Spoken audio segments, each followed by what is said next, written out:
Hello, my friends. Today we're talking putters, and I have 3 of the strangest putters you've ever seen. We've got the lie angle balance putter. You might have seen that. We've got this from Caliber Golf, and it's not known for a putter head. It's known for this weird grip. And then we've got this one from Bloodline. And for the life of me, I just can't figure out what's so strange about it. Okay, maybe I can. Let's see which one's the strangest, which one's the best, and which one we should avoid at all costs. I'll tell you, putting can be a tricky animal, and there's no shortage of strange options out there when it comes to putters. I mean, you've seen a million things. I'm just scratching the surface here with the few weird ones I have. But if they can give you confidence, help get the ball in the hole more consistently, then I guess anything's worth giving a shot. Oh, and if you're wondering about my glasses, I don't typically wear them when I hit shots, but I do like to protect my eyes a little bit in between shots. So every now and then you might see these on me. And they're from Shaden. I'll leave a link in the video description below. They're really good, lightweight glasses, great lens on them. And they hold and form fit to my head really nicely. And these are ones, you know, you could throw on your hat, kind of like all the cool guys do, right? Right here. That's a cool deal. Anyways, they won't break the bank either. They're reasonably sunglass priced. So, link in the video for these guys. That's that. Let's get to rolling the rock, because rolling the rock,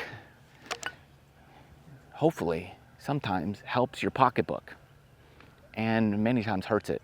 We're trying not to hurt it. This is from Bloodline Golf. It is a stand-up putter. It's crazy. Here's the deal with this. A lot of people struggle lining up, aiming. Aiming is a huge problem, and aiming can jack up your stroke. There comes a point where you could have such a jacked up stroke, no matter where you aim, it's gonna be bad. So this is not going to help that. All this will help you do is aim where you wanna aim, hopefully. What I like to do is line the lineup on the ball, and then line the lineup on the putter, set the putter down, kind of come behind it, recalculate it, and then you're good to go. One of the challenges with this is that when you re-grab it, a lot of people consciously, subconsciously they move the putter face when they grab it. Habit, whatever it is, they still can tweak it when you grab it. So you have to practice grabbing it and not moving the face. Just relax, shake it out, grab and go. It does help in that regard. It will not help a bad stroke. But if a bad stroke is caused because of poor aim or club face alignment, then it would straighten that part out. Other than that, it's just strange and helps you kind of figure things out. But then again, remember this, your aim could be so bad that when you finally aim correctly, you feel awful. So there's gonna be a learning curve. You're gonna have to get used to that. I think this is best. If you play a lot for money, cash, things like that, this will definitely bother your playing competitors, your opponents, especially when you're making putts. Oh, they're gonna get so annoyed with you. For that reason alone, I think it's totally worth it. What I don't like about this is this, the grip. It is the lightest grip that you can imagine. It is so light, it's kind of annoyingly light. I don't like that. You can't really get a heavier grip because it won't stand up anymore. It will tip over. Right now it's bottom heavy. If it were to be top heavy, it wouldn't stand up. So you can't really get any counterbalance going on. So if you like that, this is not for you. This is for somebody who only likes head weight and definitely has a huge problem with alignment. It is USGA legal. So not only can you bother your playing opponents, you can totally psych them out because they're gonna be like, ah, that should be illegal, but it's not. It is legal. That alone makes it a no-brainer because you will win money with it. So whatever you spend on this, you're almost guaranteed to collect it back. That's the Bloodline. Is it the strangest? Should you stay away from it? We'll find out at the end of the video. Now, what is this? I know you will look at this and you will say, like I said, hey, that's a bent Nardi. That's a bent Nardi putter. And you sort of would be right.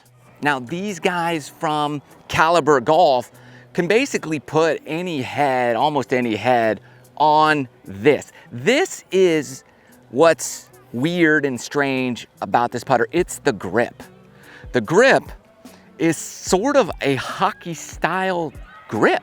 When I was growing up, I had such poor penmanship, I still do, that my mother was in dire, desperate search for a way to fix my penmanship. So she got me these pencils that were used by construction workers that were kind of shaped like this so they wouldn't roll off the roofs. It didn't help my penmanship, so I don't even know if this is going to help bad putting stroke, but it is strange and interesting. What's weird about this is the feel of this. This is a rubbery style feel. So think about like if you had a rubber bat and you hit a baseball with it really at like an underhanded pitch baseball and you hit it with the rubber bat. That's kind of the vibration you feel in the handle. It doesn't like vibrate a ton, but you can definitely feel it. I don't know yet if it's good or bad. It's very different than any other putter feel you've ever had. Not tinky, clingy, clanky, but soft, kind of rubbery, hard rubber vibration feel. You can use almost any style of grip with this. Crosshand, regular, even some type of arm lock if you wish. But because it's kind of a hockey style grip, I went with more of a hockey style grip. And what it allowed me to do was split hand grip, and I could get so low, my eyeballs were almost like, I was almost like shooting pool. I was so low. Now, if you got a bad back, I don't know if that's the style in which you want to use this style of putter grip, but I was so low. I felt like I couldn't miss. I was right there in it. And I could hit those short putts with aggressive speed. I just didn't think I was gonna miss because I was like at bird's eye view or what worm eye view, whatever you want to call it. I was right there at ground level and it was just easy to just bang, bang, bang, bang, hit it in. So incredibly strange for sure. I've never putted like that. As I did it, I kind of had a lot of fun doing it. So it's addictive, but you do look weird and everybody stares at you on the putting green. So it could work for you, but if you're self-conscious kind of person, it just might work against you. But if you're winning money, it don't matter what you look like because you're collecting the cash. Is it the strangest? Should you avoid this? One more to look at and we'll get the tally, the results. Lab Golf, LAB, direct force putter, lie angle balance, however you want to call it. You've seen these around. There's a few different models, different shapes, they all have the same technology. Is that the balance point is pretty neutral. Like if you look at any other putter, there's a definite balance point. Like it's not perfectly, it doesn't roll around like that, right? And they use this weird contraption a lot and they show you that as you take it back, all other putters would rotate, want to rotate, but this doesn't. Therefore, they claim that there's no rotation going on during the stroke. What they fail to mention scientifically is this, because they say you have to fight the other putters by holding it from rotating, as if you're wrestling some type of alligator. That's totally not the case. It takes a minute amount of grip pressure to keep the putter from wanting to rotate. So basically nothing. You're gonna be holding this equally as powerful as any other putter on the market. Therefore, that type of technology, it's cool for selling putters. It's not true scientific data that says it's needed to make more putts. Needless to say, this putter is ridiculously expensive. $900 range-ish is what you're looking at. The grip is cool. As you can tell, it's got kind of an offset grip to help keep your hands ahead of the shaft and the putter head. So that's pretty cool grip. I think that's probably the most scientific thing of this, but you can put that grip on any putter you want too. So you can get those separate. You must get specifically fit for the lab putter in order for it to work for you properly. They feel heavy, but when you putt with it, it feels incredibly light. I don't like the large bulkiness of this. They do have other models where they've shrunk down in size considerably. So that's always an option too.